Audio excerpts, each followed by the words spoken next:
Hello मेरे प्यारे बच्चों, क्या हाल चाल? बढ़िया साहब। उम्मीद है मेरे प्यारे रसगुल्ले एकदम मजे में होंगे और तैयारी भी बेहतर चल रही होगी। प्यारे बच्चों, आज के इस वीडियो में हम फिजिक्स के 7वें चैप्टर प्रत्यावर्ती धारा के एक मोस्ट इंपॉर्टेंट टॉपिक का पोस्टमार्टम करने वाले हैं। यह टॉपिक आपके बोर्ड एग्जाम में अक्सर 3 नंबर में पूछा जाता है। हम बात कर रहे हैं प्रत्यावर्ती धारा के वर्ग माध्य मूलमान तथा शिखर मान में संबंध। बड़ा ही प्यारा सा टॉपिक है। आपने इसके पहले बहुत सारी वीडियोस क्यों ना देखी होगी, लेकिन आज के इस वीडियो में आपको कुछ नया सीखने को मिलेगा, क्योंकि आज जो हम तरीका बताने वाले हैं, जिस तरीके से ये प्रूफ कराएंगे बच्चों, जिस तरीके से हम भाई सिद्ध करेंगे, वो एकदम हलवा है, एकदम मक्खन है। बहुत सारे वीडियोस में आपने देखा होगा कि समाकलन विधि से इसको हल कराया जाता है, बट हम कोई समाकलन नहीं, कुछ नहीं, एकदम आसान वाला तरीका देंगे ताकि आप इसको अच्छे से समझ जाइएगा और कभी मत भूलिए। ठीक है ना? चलिए देख लेते हैं भाई। देखिए, सबसे पहले जान लेते हैं बच्चों इस चैप्टर का मतलब। प्रत्यावर्ती धारा किसे कहते हैं? तो भाई ऐसी धारा, ठीक, जिसकी दिशा समय के साथ बदलती रहती है, प्रत्यावर्ती धारा है। ठीक है ना? उसे कौन सी धारा कहते हैं? प्रत्यावर्ती धारा। जैसे भाई प्रत्यावर्ती धारा अगर हम बात करें तो प्रत्यावर्ती धारा बच्चों कैसे चलती है? तो प्रत्यावर्ती धारा की बात करें तो भाई प्रत्यावर्ती धारा इसी तरह से तो चलती है। ठीक, तो यहां पर क्या होता है, ये प्रत्यावर्ती धारा है। अब प्रत्यावर्ती धारा के लिए अगर हम बात करें तो प्रत्यावर्ती धारा का जो समीकरण होता है, ठीक, वो क्या होता है बच्चों? I बराबर I not sine omega T. ठीक, ये आपने 11th में भी पढ़ा है।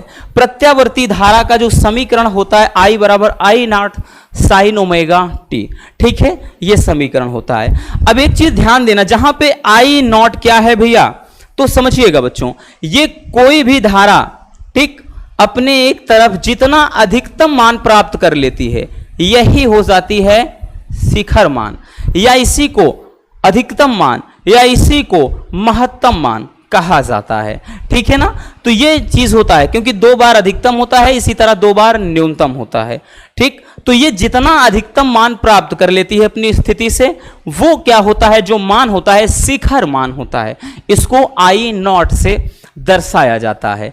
क्लियर? तो ये तो रहा भाई प्रत्यावर्ती धारा का वक्र या ग्राफ। इसमें धारा का शिखर मान क्या होता है समझ लिया आपने, और प्रत्यावर्ती धारा का समीकरण क्या होता है वो देख लिया।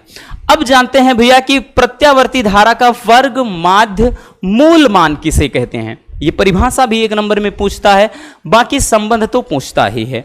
तो बच्चों, प्रत्यावर्ती धारा का जो वर्ग माध्य मूल मान है, थोड़ा शायद आपको अटपटा लगे, बट डोंट वरी, आसान है, याद रखना। ठीक है, प्रत्यावर्ती धारा के वर्ग के माध्य के मूल मान को ही क्या कहा जाता है? प्रत्यावर्ती धारा का वर्ग माध्य मूल मान कहा जाता है। वर्ग माध्य मूल मान का मतलब होता है रूट मीन स्क्वायर। ठीक है ना? इसीलिए तो इसको लिखते हैं IRMS। IRMS का मतलब हो गया कि प्रत्यावर्ती धारा का रूट मीन स्क्वायर वैल्यू। ठीक, अब IRMS बराबर क्या कह रहा है कि प्रत्यावर्ती धारा के, तो भैया प्रत्यावर्ती धारा है तो हमने प्रत्यावर्ती धारा I लिख लिया, के वर्ग के, तो ये वर्ग हो गया, माध्य है तो भाई ये माध्य हो गया, के मूल मान को तो ये मूल लगा दिया, यानी वर्गमूल। तो प्रत्यावर्ती धारा के वर्ग माध्य मूल मान को ही क्या कहते हैं? प्रत्यावर्ती धारा का वर्ग माध्य मूल मान कहा जाता है। ठीक है, तो ये चीज, और यही चीज क्या करना है, हमको अभी दर्शाना है। ठीक है ना? हमको अभी संबंध निकालना है। अब IRMS और I नॉट में क्या संबंध होता है, वही चीज अपने को निकालना है आज। चलिए इसको स्क्रीनशॉट कर लीजिए, फिर हम देखते हैं इसका जो डेरिवेशन होता है। देखिए भैया, प्रत्यावर्ती धारा के वर्ग माध्य मूल मान तथा शिखर मान में संबंध अब निकालना है। देखिए, अभी जो फार्मूला आपने देखा, अभी भैया आपने जो फार्मूला देखा वो क्या देखा बच्चों? तो आपने देखा IRMS। IRMS बराबर क्या लिखा था? रूट में आई स्क्वायर ये बार में था, ठीक है ना, यानी इस पर माध्य लगा था, ठीक है। अब उसके बाद अब हमको पता है कि भाई चूंकि हम जानते हैं कि आई बराबर क्या होता है बच्चों, I naught sine omega t, I naught sine omega t होता है। तो ये वैल्यू हम क्या करेंगे, यहां पुट कर देंगे, तो हो जाएगा बच्चों, ये हो जाएगा आपका आई आर एम एस बराबर, इसके स्थान पे ध्यान देना, ये पूरा का पूरा भाई ये रूट है, तो ये हो जाएगा, इसके स्थान पे रखेंगे क्या चीज, आई नॉट साइन ओमेगा टी। अब ये भी इसके पूरे का स्क्वायर हो जाएगा, क्योंकि ये आई स्क्वायर है और यहां पर पूरे पे बार लग जाएगा। क्लियर भाई, इतना तो समझ में आ गया। अब उसके बाद क्या करेंगे बच्चों, ये हो जाएगा आई आर एम एस बराबर, अब ध्यान से समझिएगा, देखिए इसको हम अलग अलग कर देते हैं, तो ये हो जाएगा आई नॉट, मतलब आई नॉट ये स्क्वायर हो गया बार में, इनटू ये हो गया आपका साइन स्क्वायर ओमेगा टी, ठीक है, साइन स्क्वायर ओमेगा टी। तो क्या करते हैं, पूरे पे लगा देते हैं बार। ये इतना क्लियर हुआ। अब इसमें समझिएगा, अब साइन स्क्वायर थीटा के रूप में लिखा है। एक फार्मूला याद रखना बच्चों, एक फार्मूला होता है, चूंकि ध्यान से समझिएगा, हमको पता है जैसे कि भाई एक फार्मूला इधर देखिए, कॉस 2 थीटा बराबर होता है 1 minus 2 sine square theta, 1 minus 2 sine square theta होता है ना। अब उसके बाद अगर देखिएगा ये चीज उधर भेज दें तो 1 माइनस कॉस 2 थीटा बराबर, अगर लिखना चाहेंगे भाई ये इधर लिख दिया। अब देखिएगा बराबर मतलब अगर हम लिखना चाहेंगे बचेगा क्या, देखिए इसको केवल इधर लिख दिया है, ठीक है ना, इसको केवल इधर लिख दिया है, तो ये क्या हो जाएगा, साइन स्क्वायर थीटा हो जाएगा, ठीक है ना।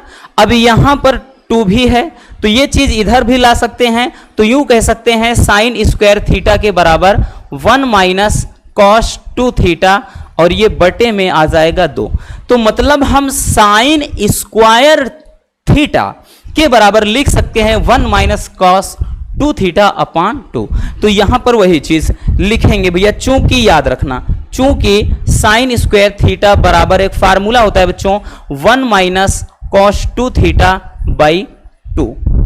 क्लियर, तो ये फार्मूला आप अपने माइंड में अच्छे से रख लीजिए। ये कोई नया फार्मूला हम नहीं बता रहे हैं, ये त्रिकोणमिति का फार्मूला है बच्चों, ठीक है ना, ये आपके त्रिकोणमिति का ही एक फार्मूला है।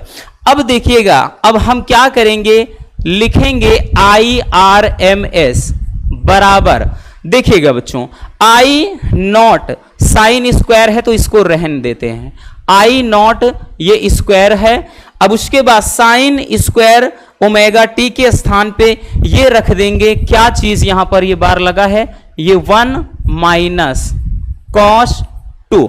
अब थीटा के स्थान पे पूरा ओमेगा टी है, तो ओमेगा टी हो गया, और नीचे क्या है बच्चों, बटे का 2 है। अब ये भाई बार भी पूरे का लगेगा, और ये करणी भी आपका क्या हो जाएगा, लग जाएगा, ठीक है ना, इतना। अब इसको ऐसे ध्यान से समझिएगा, तो ये तो समझ में आ गया कि हमने साइन स्क्वायर थीटा के स्थान पे 1 माइनस कॉस 2 थीटा बाई 2 होता है, तो ये कॉस 2, अब भाई थीटा के स्थान पे ओमेगा टी है तो ओमेगा टी लिख दिया। अब एक पूर्ण चक्कर के लिए चूंकि लिखेंगे कि एक पूर्ण चक्कर के लिए या एक पूर्ण साइकिल के लिए, ठीक है, चक्कर के लिए, पूरे एक चक्कर के लिए बच्चों ये ध्यान देना कि cos 2 ओमेगा टी बराबर 0 हो जाता है। पूरे एक चक्कर के लिए cos 2 ओमेगा टी के बराबर 0 होता है, याद रखना। तो यहां से ये क्या हो जाएगा, तो ये हो जाएगा आई आर एम एस बराबर, ठीक है, ये रूट में क्या हो जाएगा बच्चों, आई स्क्वायर, ये आई नॉट स्क्वायर हो गया, आई नॉट स्क्वायर। अब उसके बाद भैया ध्यान देना 1 माइनस ये इतना पूरा का पूरा ये 0 हो गया, तो ये बार में ही है। ठीक है, अब इसके बाद एक चीज और समझना है, ये पूरा का पूरा भाई 0 है, तो एक बार हम इसको 1/2 लिख सकते हैं, है ना, एक बार इतने के बटे 0। तो यहां पर ये पूरा का पूरा हम इसको डायरेक्टली ऐसे लिख सकते हैं, याद रखना भाई कि इसको हम 1/2 केवल इतना बच जाएगा। होगा कि नहीं? कैसे होगा? क्योंकि बच्चों इसको हम 1/2 इसको ऐसे लिख सकते हैं, अब इसके बटे 2 ये ऐसे भी लिख सकते हैं, तो इतने का मान पूरा ये 0 हुआ है, तो भाई बटे 2 यानी 1/2 ये वाला तो बचा है इधर। ठीक, तो इसको यहां पे ये क्या हो जाएगा बच्चों, ये हो जाएगा IRMS बराबर, इसको लिख सकते हैं ये I नॉट, एक मिनट, I नॉट ये स्क्वायर हो गया और यहां पे बटे 2 है, ये बार लगा है इतना। ठीक है, इसको ऐसे लिख सकते हैं, या फिर इसको सही तरीके से लिखेंगे बच्चों तो ये हो जाएगा IRMS बराबर, अब देखिएगा इसमें है क्या, हम I नॉट इसको जब हटाएंगे ये पूरा बार हट जाएगा, तो केवल I नॉट हो जाएगा। ठीक है ना, केवल क्या हो जाएगा I नॉट, तो यहां पर बच गया I नॉट, केवल बच गया भैया I नॉट, और नीचे क्या है √2, यही बच गया। और यही क्या करना था, अपने को लाना था। ठीक, क्योंकि ये IRMS और I नॉट के बीच का संबंध है, यानी प्रत्यावर्ती धारा के वर्ग माध्य मूल मान तथा शिखर मान में संबंध है। या करके बच्चों याद रखना, इसको हम ऐसे भी लिख सकते हैं, या ऐसे पूछ सकता है कि IRMS बराबर, इसको ऐसे भी पूछ सकता है कि I नॉट बटे 1.414, इसको ऐसे भी पूछा जा सकता है, क्योंकि भाई √2 का मान हो जाएगा, तो या करके ऐसे भी लिख सकते हैं। या फिर बच्चों इसको एक और तरीके से लिख सकता है, कैसे लिख सकता है, IRMS बराबर, इसको ऐसे लिख सकता है। अब देखिएगा ये 1/1.414 इसको जब भाग लगाएंगे तो ये I नॉट इंटू मतलब ये हो जाएगा 0.707 I नॉट, तो इसको ऐसे भी लिखा जा सकता है।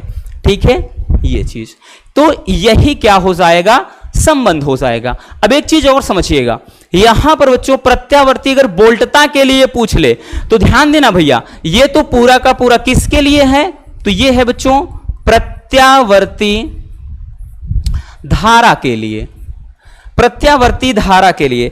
और फार्मूले में कभी कभार जैसे न्यूमेरिकल में आएगा, अगर प्रत्यावर्ती बोल्टता की बात कर ले, प्रत्यावर्ती बोल्टता वाला संबंध पूछ ले, और पूछता है भैया प्रत्यावर्ती बोल्टता का पूछ ले बच्चों, तो कुछ नया कुछ नहीं होता है, यानी जहां पे VR मतलब IRMS है वहीं पे VRMS बराबर ये V नॉट बाई √2 हो जाएगा। क्लियर, समझ गए ना भैया, ये हो जाएगा। या करके इसको हम मतलब ऐसे भी लिख सकते हैं, तो यहां पे VRMS बराबर V नॉट बाई इतना हो जाएगा। ठीक है ना, यानी ऐसे करके, तो इसमें कंफ्यूज मत होना। ठीक है ना, इसमें कंफ्यूज बिल्कुल मत होना, जैसा कुछ पूछा जाए। अगर प्रत्यावर्ती बोल्टता की बात कर दे तो जो हमने शुरू से प्रत्यावर्ती धारा के लिए निकाला है यहां से, तो वही चीज इसमें हो जाएगा प्रत्यावर्ती बोल्टता के लिए। तो कुछ नया नहीं है, एकदम सिंपल सा ये टॉपिक है। ठीक है, इसको समाकलन से जब लगाते हैं तो थोड़ा लेंदी जाता है, परेशान करता है, बट ऐसे तो भाई हमारे ख्याल से एकदम आसान है और आपको दिक्कत होनी भी नहीं चाहिए। चलिए स्क्रीनशॉट अगर ना किया हो कर लीजिए। इतना हो गया भैया, फिर उसके बाद ये चीज कर लीजिएगा, साइड हट जा रहे हैं, ये भी हो गया, और उसके बाद थोड़ा सा ये, ठीक है ना, याद रखना। IRMS क्या है, प्रत्यावर्ती धारा का वर्ग माध्य मूल मान है। I नॉट क्या है, धारा का शिखर मान या महत्तम मान या अधिकतम मान, कुछ भी हम कह सकते हैं। ठीक है ना, तो बस आज के इस वीडियो में इतना ही। उम्मीद है ये टॉपिक आपको अच्छे से समझ में आ गया होगा। अगर वीडियो पसंद आई हो तो प्यार से एक लाइक जरूर कर देना, और नए हैं तो चैनल को सब्सक्राइब जरूर कर लीजिए। मिलते हैं किसी और शानदार टॉपिक के साथ। Love you, bye bye, take care. और हाँ, एक प्यारा सा कमेंट बॉक्स में छोड़ दीजिएगा।